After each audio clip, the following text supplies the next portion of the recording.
sahabat sehat Kota Bontang, Assalamualaikum warahmatullahi wabarakatuh.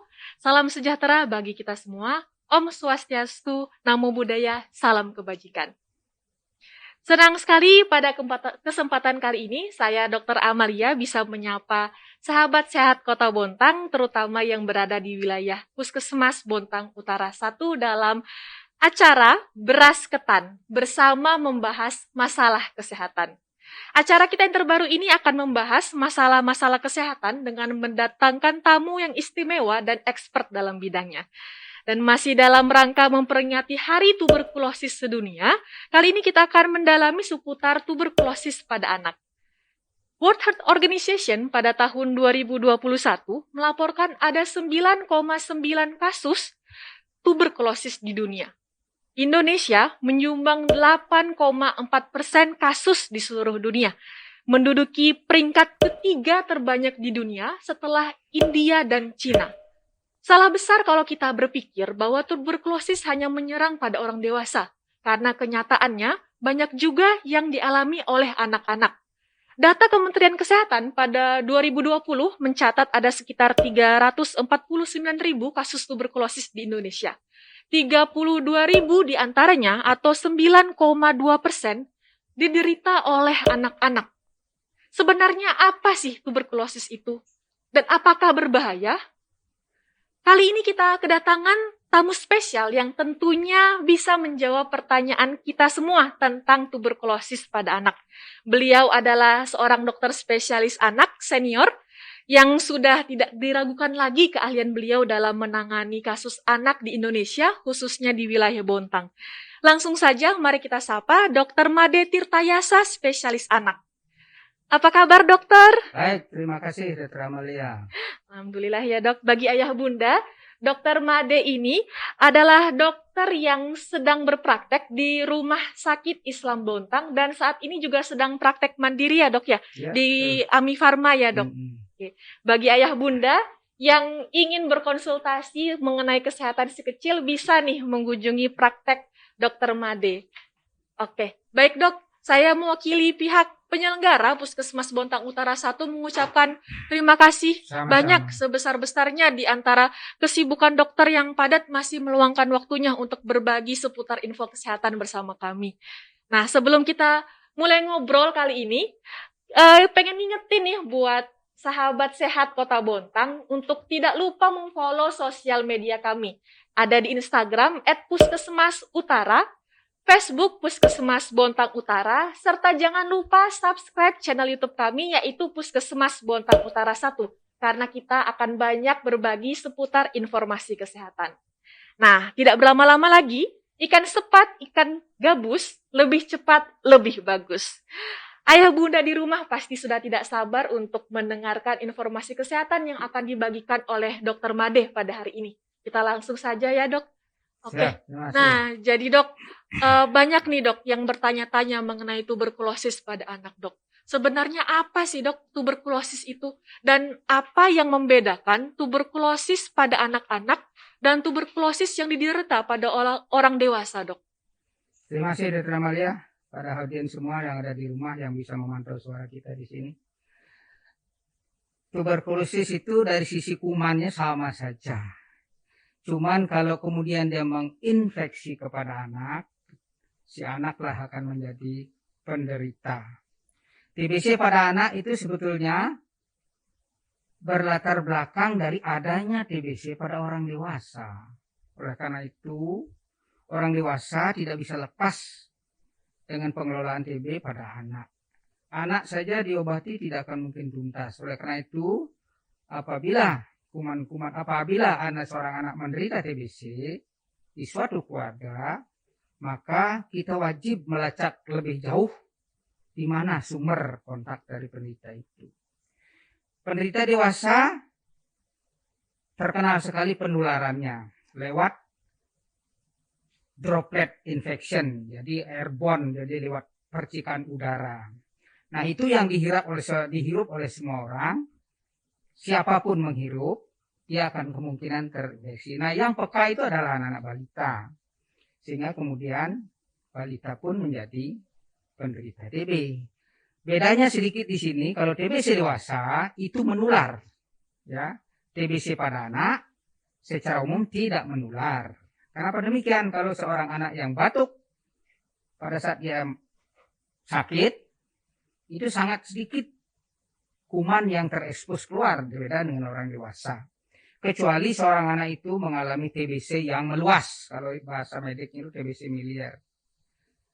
Itu bisa menular, atau pada anak yang lebih dewasa, lebih besar, sampai di bawah 18 tahun lah, misalnya dia sudah berdapat diperiksa dahaknya, kemudian ternyata dia positif kuman TB di dahaknya, maka yang bersangkutan menular.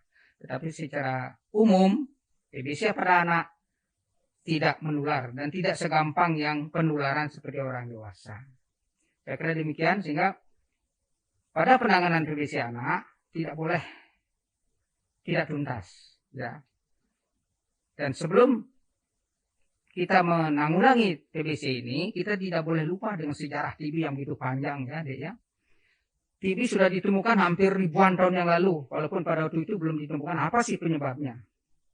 Hanya kemudian setelah ribuan tahun penyakit itu dianggap sebagai klinik, dianggap sebagai kutukan, sehingga harus diisolasi.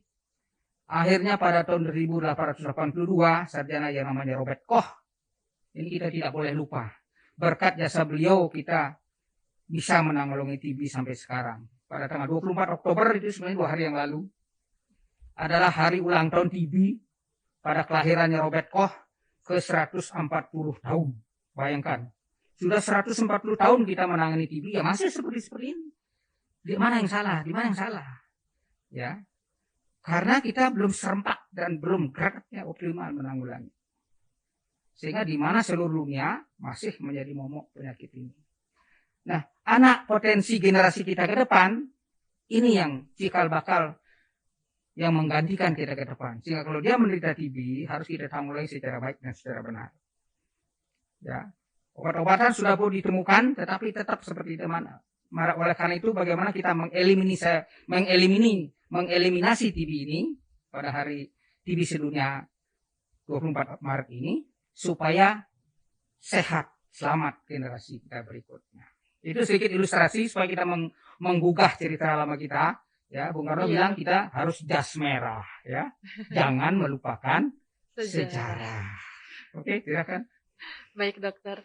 Nah dokter, jadi kan tuberkulosis ini kalau pada orang dewasa identik dengan batuk ya dok.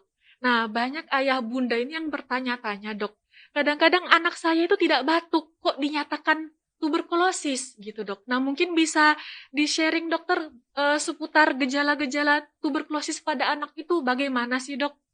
Ya, pertanyaannya bagus ya ibu-ibu sekalian yang ada di rumah. Memang penyakit TB pada anak itu sering kita terkecoh. Semua berkiblat kepada orang dewasa. Pada anak itu bukan batuk gejala utama ya. Ya, gejala batuk itu muncul kalau sudah terjadi penekanan di daerah bronkus akibat pembesaran kelenjar getah bening di daerah parah tracheal itu. Kalau belum terjadi penekanan di situ, ada gejala batuk yang tidak akan muncul.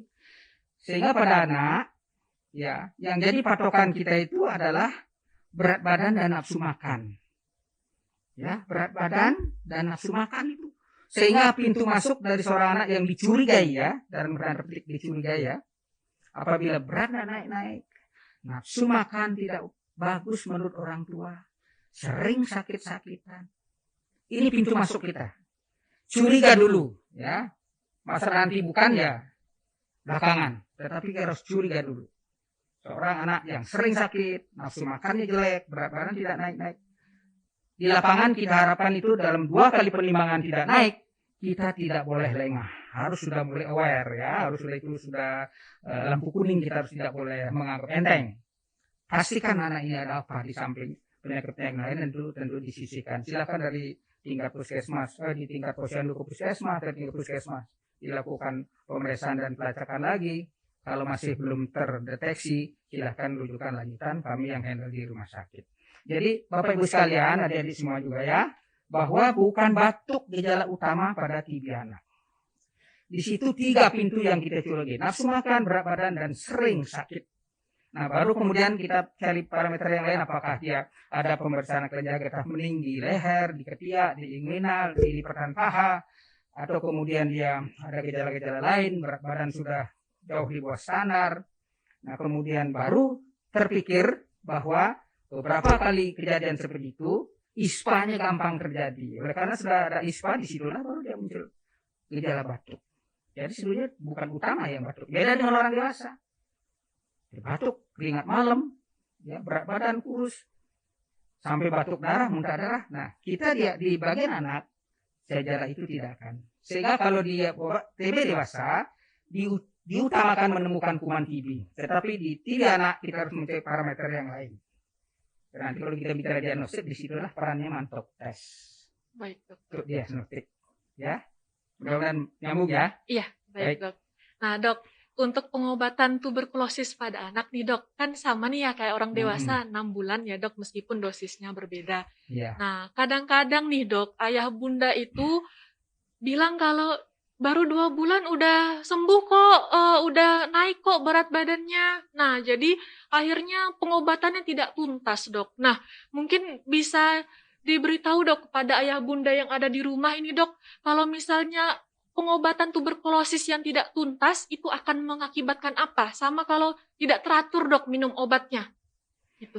Baik, ini sering juga terjadi dan ditanyakan ya pada ibu-ibu. Sehingga di situ kita sebagai petugas kesehatan, dokter, paramedis, dan penyedia pelayanan pengobatan TB di awal memberikan orang tua pendidikan yang baik sampai yang bersangkutan paham betul. Pengobatan TB pada anak itu secara garis besar antara 6 bulan sampai 9 bulan. Jarang sampai setahun kalau dihandle dengan baik ya. Pengobatan 6 bulan pun ada 2 tahap di situ. Tahap eradikasi namanya. Tahap di mana obat itu dengan dosis lengkap dan penuh diharapkan kuman itu tereliminir, mati terbunuh lebih dari 80%. Nah, kemudian yang 4 bulan berikutnya pada fase maintenance, sisa-sisa kuman yang belum tuntas kita selesaikan di situ. Nah, perlu disampaikan kepada orang tua, Dek. Jadi dalam mulai pengobatan betul-betul harus diedukasi. Pengobatan tahap pertama itu adalah 2 bulan. Untuk anak-anak kita minum obat setiap hari. Pagi hari dalam keadaan perut kosong. Karena penyerapan obat lebih bagus pada kondisi perut kosong. Nah, kemudian di 2 bulan pertama ini yang sering terkecoh orang tua ya. 2 bulan pertama itu memang pada fase eradikasi kuman dibabat habis.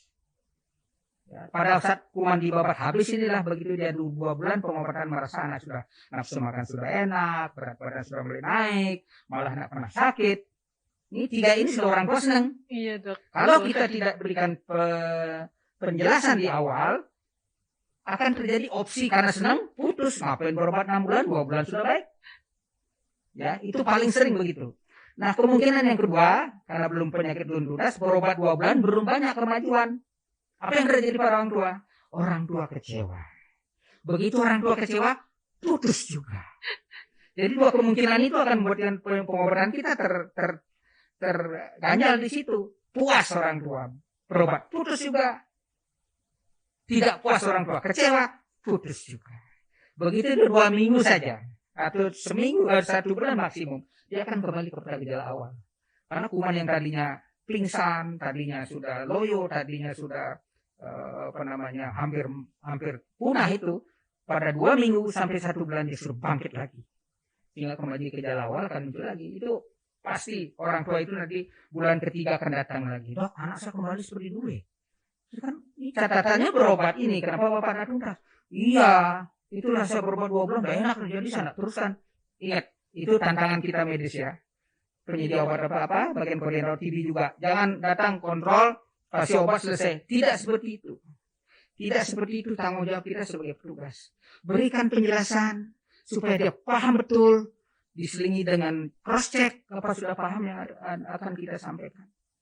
Kalau tidak dia paham di awal, akan 2 kemungkinan ini banyak sekali terjadi. Kenapa? Bukan salahnya beliau semata orang tua. Kita kurang approach memberikan penjelasan sehingga orang tua paham. Ini tantangan kita deh. Semua tantangan kita di situ, makanya kepada petugas TB harus royal mengedukasi. Jangan malas mengedukasi. Ya. Edukasi dengan benar, dengan tuntas, ikhlas, baru berkah nanti. Siap, Dok. Ya. Jadi, Itu ya. Jadi terima kasih kalau sudah hal itu digugah. Itulah sebetulnya. Nah, kalau bisa kita lewati fase eradikasi dengan baik, dilanjut dengan fase maintenance itu selama 4 bulan, begitu kita evaluasi di akhir bulan ke-6, orang tua sudah merasakan, dok, anak saya sudah jarang sakit, rongsokan sudah enak, ini dulu beratnya 6 kilo, sekarang udah 9 kilo nih. It's okay. Ya. Setelah itu belum selesai juga, Dek. Begitu kita 6 bulan atau 6 bulan pengobatan, begitu kita nyatakan, oke, anak ibu sudah sembuh ya. Jangan dilepas lagi, jangan dilepas juga. Kita masih kasih space waktu selama 12 minggu. 12 minggu itu 3 bulan ya. Kenapa? Karena inkubasi dari TB yang belum mati kemarin ini, untuk hidupnya lagi dalam 3 bulan hidup lagi. Oleh karena itu kita katakan pada 6 bulan akhir pengobatan, sembuh dalam tanda petik. Bu, Pak, anak Bapak sembuh. Nih, sembuh ya, tapi saya kasih dalam kurung nih. Kenapa? Karena kami awasi kuman yang belum pasti kita bahwa kuman itu tuntas, masih ada yang loyo, yang pingsan, yang belum tuntas mati, nanti akan dia bangkit di bulan ketiga atau bulan kedua akhir sudah mulai dia bangun lagi di situ dia mengganja. Nah, kalau di 3 bulan ke depan setelah pengobatan stop, ya, misalnya stop di bulan Januari, bulan Maret kita evaluasi, terus berkembang bertumbuh dengan baik di 3 bulan ke depan, disitulah dia sembuh sebenarnya. Tanda petik kita hapus sembuh. Itu ya, tolong dia disampaikan itu teman-teman di lapangan. Ya, terima kasih. Baik, Dok. Sangat menjawab ya pertanyaan dari ayah bunda tadi ya, Dok. Ternyata memang tuberkulosis pada anak ini senjata bermata dua, Dok. Ya, satunya kalau misalnya sembuh, goodbye pengobatan, kalau gagal kecewa ternyata orang tua. Tapi semoga harapannya ayah bunda di rumah yang anaknya menderita tuberkulosis pada anak, semoga bisa pengobatannya bisa tuntas setelah mendengarkan penjelasan dari Dr. Made tadi. Nah, ini Dok, saya ini ada membaca jurnal Dok di Perspective in Medicine bahwa tuberkulosis itu bisa menyebabkan failure to thrive atau gagal tumbuh. Nah, apakah tuberkulosis ini kedepannya bisa menyebabkan stunting, Dokter? Ya, sebetulnya akibat dari TB itu mengganggu status kesehatan seorang anak. Ya. Bayangkan kalau dia menderita TB, dia akan sering sakit, nafsu makan tidak bagus, sehingga akhirnya berat badan tidak naik-naik. Disitulah dia akan mempengaruhi tumbuh dan kembangnya seorang anak. Seorang anak yang sering sakit-sakitan, apalagi dalam 1000 hari pertama, ingat ya, di sini seorang anak jangan sampai sakit, harus dia mulus, karena kita pada periode 1000 hari pertama itu adalah periode pertumbuhan otak yang sangat drastis. Hampir 80% dari otak sudah ada di situ di 1000 hari pertama. Nah, kalau di situ kesehatan anak secara umum terganggu, sering sakit, nafsu makan tidak bagus, sehingga nutrisinya tidak bagus, inilah akan cikal bakal mempengaruhi pertumbuhan anak itu dan perkembangannya. Kalau pertumbuhan menyangkut stunting, gitu, kemudian perkembangan menyangkut brain seseorang anak. Ingat, di sini adalah teman-teman nanti di lapangan juga selalu menggaungkan 1000 hari seorang anak. Lengkapi imunisasi di situ, nutrisi yang bagus, jangan sampai sakit di situ. Ya, kalau anak kita sakit mulus dalam 1000 hari pertama, jamin brain perkembangan dan pertumbuhannya akan bagus. Itulah generasi kita yang mengganti ke depan. Ya, 1000 hari pertama kita cuma punya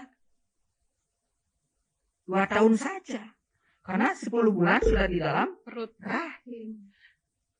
Jadi yang itu disentuh sama teman-teman kita di dokter kandungan, bagaimana kehamilan itu sehat, sang janin juga sehat, tidak sampai UGR ya, intrauterine growth retardation, nutrisi sang ibu bagus, akhirnya nutrisi bayi juga baik, sang ibu tidak anemia, sang ibu tidak berdarahan, sehingga janin di dalam kandungan tumbuh kembang dengan baik, lahir sehat, dilanjutkan dengan ASI eksklusif, imunisasi dilengkapi, jangan sampai sakit, dan nutrisi seorang anak juga dicukupi dengan baik. 1000 hari pertama kita menang. Kalau 1000 hari pertama kita menang, generasi bangsa kita akan cerdas ke depan. Ya, ada bayangan ya? Iya. Ya seperti itu. Itu harus digaungkan itu. Jangan begitu anak seorang ibu hamil tidak bersemangat, tidak pernah kontrol. Akhirnya pas melahirkan anak ini, wah, kita sedih itu. Nanti bayinya lahir tidak 2,5 kilo. Ya, bayinya lahir kurus, bayinya lahir keriput, begitu. Itulah runutannya. Berarti kita menjaga dia di 1000 hari pertama di tahap kandungan tidak bagus. Nah, silakan nanti didiskusikan intrauterin 1000 hari pertama dari seorang bayi yang berawal dari intrauterin life-nya, ya, kehidupan intrauterinnya itu teman-teman dari dokter kandungan. Ya, silakan. Iya, baik dokter. Jadi dok, kan kalau misalnya nih anak-anak ini yang tuberkulosis ini udah minum obat nih dok dari puskesmas. Nah, terus ayah bunda ini masih khawatir dok. Ternyata kok rasanya nggak cukup ya cuma minum obat dari puskesmas, obat TB-nya. Nah, apakah perlu vitamin-vitamin dan ada yang bisa dibeli ayah bunda sendiri nih dok kalau misalnya mengalami tuberkulosis pada anak-anaknya? Baik, ini pertanyaan yang susulan yang berikutnya, karena dari rangkaian pengobatan TB kita pada umumnya menghadapi kondisi kesehatan sang sakit tidak optimal kan, sehingga harus berobat. Nah, sebelum pengobatan seorang dokter biasanya memeriksa kesiapan tubuh dari seorang anak. Setidaknya disitu akan diperiksa fungsi hatinya secara sederhana, ya, SGOT SGPT-nya minimal itu kita cek. Nah, kalau di situ sudah bagus, berarti dia siap menerima pengobatan, tetapi jangan lengah, karena ini long treatment istilahnya, ya, pengobatan jangka lama, dan bagi seorang bayi, bagi seorang anak, tentu kita harus jaga kebugarannya. Apa yang dipikirkan tadi itu pertanyaan yang bagus. Oleh karena itu biasanya menemani pengobatan rutin TB, dokter biasanya memberikan suplemen vitamin yang terstandar khusus untuk melindungi hati. Ya, istilah sananya itu hepatoprotektor. Biasanya itu diberikan, tetapi minumnya tidak bersamaan dengan saat minum obat. Ya, minum obat dalam perut kosong dengan minum vitamin atau untuk nutrisinya ini setelah makan berikutnya. Tidak sering, sehari sekali sudah cukup. Ya, dari sisi program, karena berhubung suplemen tidak ditanggung, sehingga dia jadi beban dari keluarga masyarakat, keluarga pasien. Ya, berapa kali saya resepkan vitaminnya tidak di cover dok. Ya ibu swadaya sajalah. Ibu sudah 6 bulan ditanggung sama pemerintah. Ibu berusaha sendiri untuk membeli sebotol vitamin di dalam 1 bulan. Ya, saya kira segitu. Ya dok, jadi kalau untuk vitaminnya sendiri bisa dibeli ibu ayah bunda di luar sendiri apa harus dari resep dokter? Ya, dok? bisa di luar dibeli sendiri, karena itu tidak daftar G. Ya, suplemen itu adalah tidak daftar obat yang harus dengan resep dokter.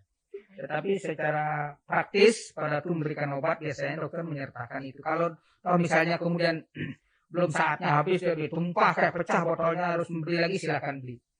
Obat yang sejenis tidak mesti persis sama. Yang penting komponennya mengandung kurkuma, ya, yang itu yang paling bagus untuk melindungi hati. Silakan. Baik dok. Pertanyaan terakhir nih dok, terakhir. Apa ada tips-tips nggak dari dokter untuk ayah bunda di rumah yang punya anak tuberkulosis nih dok di rumah, atau yang belum mengalaminya sebelumnya gitu, jadi bisa lebih aware tanda-tanda apa saja, terus apa yang harus dilakukan, dan berapa kali per hari atau per bulan bisa cek rutin agar bisa concern dan aware terhadap penyakit tuberkulosis ini dokter. Ya, baik. Untuk Bapak Ibu di rumah, ya, kalau misalnya Ananda yang tersayang dinyatakan menderita TB atau tuberkulosis yang diobati, pesan saya supaya berobat teratur, ikuti nasihat dokter, jangan sampai putus obat. Untuk adik-adik yang belum sakit, tugas kita adalah bagaimana mempersiapkan diri sehat. Jangan lupa imunisasi. Imunisasi disiapkan oleh pemerintah gratis. Imunisasi yang terbaik adalah di 1 bulan pertama. Di situ harus sudah mendapat BCG. Nah, kalau sampai melorot 2 bulan itu pun masih ditolerir. Tapi kalau sudah di atas 2 bulan, tidak bisa kita lakukan langsung BCG, harus diawali dengan tes mantok. Ya. Nah, kemudian Bapak Ibu sekalian, teman-teman semua di lapangan, kalau seorang anak menderita TB, jangan lupa kita harus mengextended surveillance kita. Semua anak balita yang di keluarga tersebut harus di screen. Ya, terus yang kedua, kalau orang dewasa menderita TB, sang istri jangan lupa harus di screen juga. Ini tugas teman-teman di lapangan ya, yang koordinator Dr. Sandike sebagai kepala puskesmas untuk mengingatkan petugas TB. Ya, Amalia juga sehari-hari di sini. Ya, di situ jangan menganggap pasien sentris. Center of patient itu saja diobatin, enggak. Untuk TB adalah penyakit dapat, kalau anak dapat dari orang dewasa.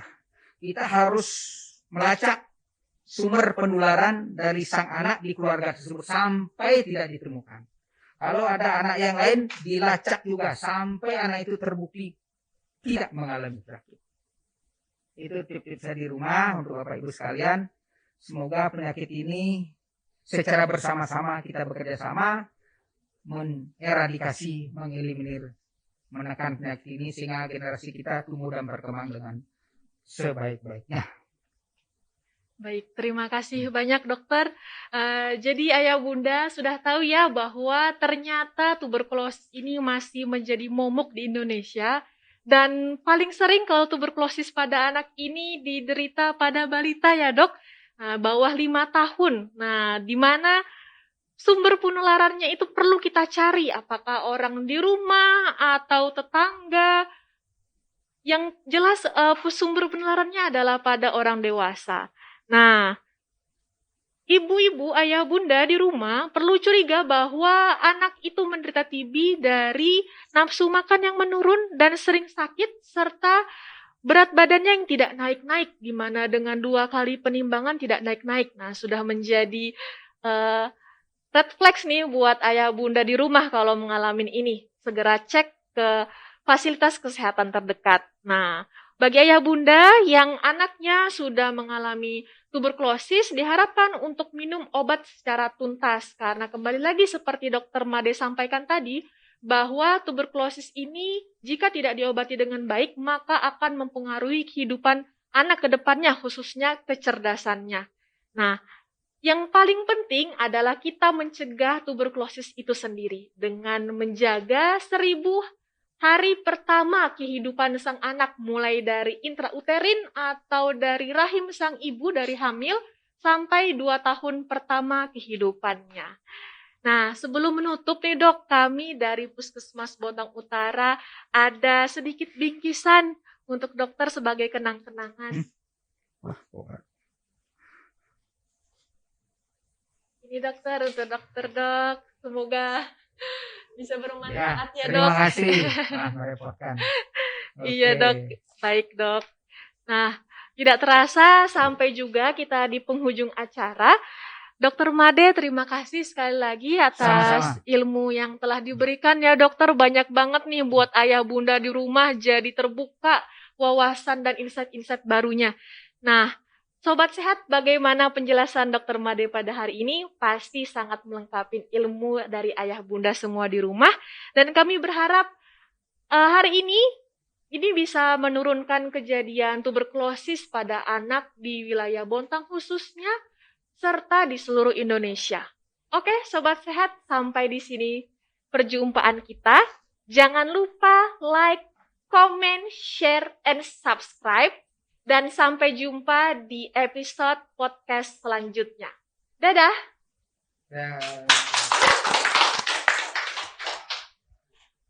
Can you